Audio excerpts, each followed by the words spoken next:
Pertama-tama, marilah kita panjatkan puja dan puji syukur kita atas kehadiran Allah Subhanahu wa Ta'ala, yang mana telah melimpahkan segala rahmatnya kepada kita semua, sehingga kita dapat berkumpul pada tempat ini dalam keadaan sehat walafiat, tanpa kurang sedikit apapun. Tak lupa, sholawat beserta salam senantiasa kita sanjung agungkan kepada junjungan kita, baginda kita, Nabi besar Muhammad Sallallahu Alaihi Wasallam, yang insya Allah akan kita nantikan syafaatnya di yaumil kiamah kelak. Amin amin ya rabbal alamin. Pada kesempatan kali ini, izinkan saya menyampaikan sebuah tema yang seringkali menjadi bahan perbincangan, bahkan tidak jarang menuai pro dan kontra, yaitu poligami dalam Islam.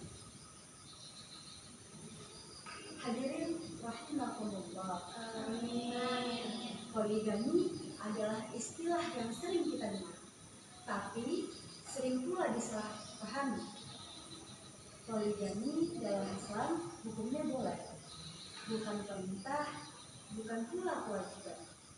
Islam tidak memaksa laki-laki untuk berpoligami, namun memberikan ruang dan izin dalam kondisi tertentu. Ini penting dipahami sejak awal, agar tidak terjadi kesalahpahaman bahwa Islam mengajarkan poligami sebagai gaya hidup.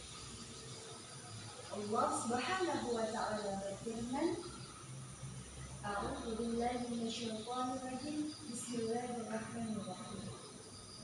Fankihu ma qaba lakum minan nisa'i matna wa thulatha wa ruba'. Fa in khiftum alla ta'dilu fawahidah.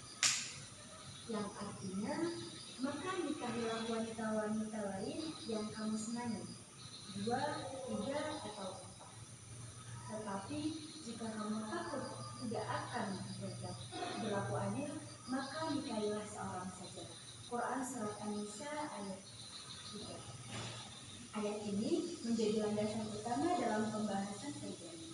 Namun, kita perlu mencatat baik-baik. Ayat ini bukan hanya memberi izin, tapi juga memberi peringatan yang tegas.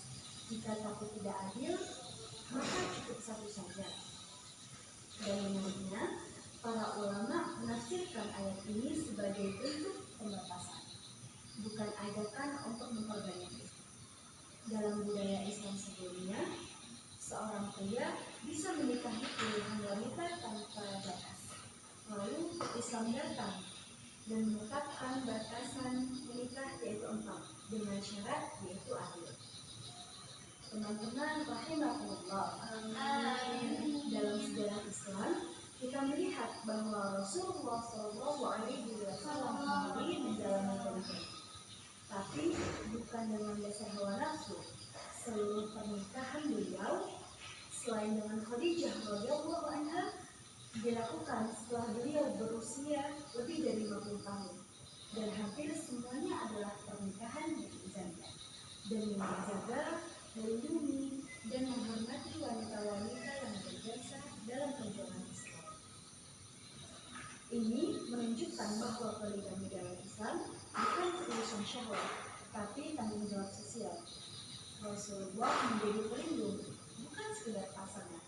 Beliau menjaga martabat para wanita yang kehilangan suami dan keluarganya karena membela Islam.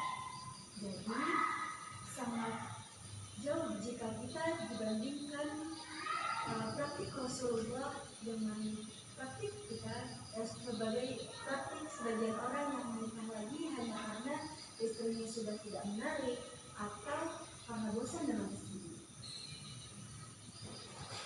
Banyak orang yang memberi izin poligami, tapi melupakan syaratnya, maka muncullah konflik seperti luka hati, ketidakadilan, bahkan kekerasan rumah tangga.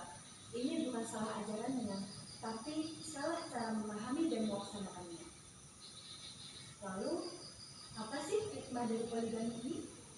Islam datang bukan hanya untuk mengatur ibadah, tapi juga urusan sosial dan juga kemanusiaan.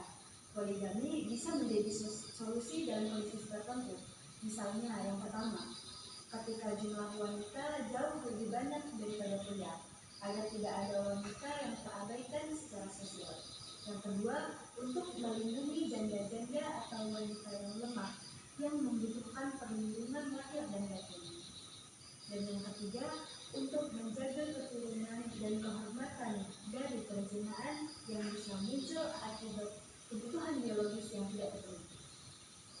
Namun, tentu semua itu harus dibarengi dengan syarat utama, yaitu keadilan dan tanggung jawab. Dalam sebuah hadis yang diriwayatkan oleh Imam Tirmidzi, Rasulullah SAW bersabda, sebaik-baiknya kalian adalah yang paling baik dengan keluarganya. Hadis riwayat Tirmidzi. Maka beliau ingin menjalani poligami, jika ingin menjalani poligami, tanya dulu pada diri sendiri, apakah saya sudah menjadi yang terbaik untuk istri saya sekarang? Jangan membandingkan jika yang satu saja belum mampu dipimpin dengan baik. Teman-teman, rahimakumullah. Amin. Kini, mari kita lihat realitanya. Poligami hari ini sering kali menjadi bahan sindiran, bahkan olok-olok. Sebagian dilakukan secara diam-diam, tanpa izin, tanpa tanggung jawab. Bahkan kadang dijadikan tameng agar menutupi syahwatnya. Padahal syariat bukan untuk dipermainkan. Jika dijalani dengan benar, poligami bisa membawa maslahat. Tapi jika tidak dijalani dengan benar, bisa jadi jalan menuju kejahatan. Nah, kita balik. Teman-teman, Islam itu tidak anti cinta. Islam juga tidak menolak kasih sayang. Tapi Islam mengatur semuanya dengan seimbang antara hak dan kewajiban, antara kebebasan dan tanggung jawab. Maka marilah kita pahami dengan sesama, jangan mengolok-olok, tapi jangan juga mengabaikan. Siapa yang bisa berlaku adil dan lurus, silakan. Tapi jika ragu akan keadilannya, maka cukup satu saja. Sebagaimana penutup pada ayat tadi, yang artinya yang demikian itu lebih baik agar kamu tidak berbuat zalim. Quran surat An-Nisa ayat 3. Teman-teman rahimakumullah. Amin. Mungkin itu saja yang dapat saya sampaikan. Semoga kita semua bisa menjadi pribadi yang adil, bijak, dan memahami syariat dengan hati yang lapang. Amin. Jadi, wafaitu bihadzal kalam, ihdinas siratal mustaqim. Wassalamu